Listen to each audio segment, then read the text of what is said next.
Hello friends, welcome to our channel আমাদের job.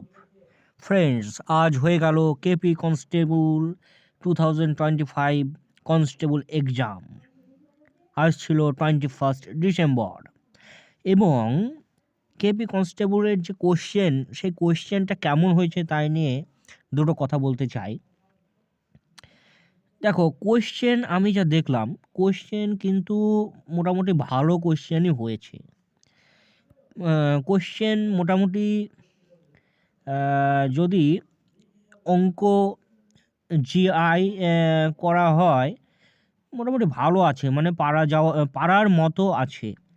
এই যে জেনারেল নলেজে কোশ্চেনগুলো মোটামুটি খারাপ আসেনি, ভালো কোশ্চেন হয়েছে, এটুকু আমার মনে হয়। যদি কেউ সঠিক প্রিপারেশন নেয় তাহলে কিন্তু সে ভালো মার্কস তুলতে পারবে এখান থেকে। তবে একদম সহজ সহজ বলা যায় না, মিডিয়াম থেকে হার্ড লেভেলের কোশ্চেনই হয়েছে। আশা করব তোমাদের সকলের পরীক্ষা ভালো হয়েছে। ধন্যবাদ।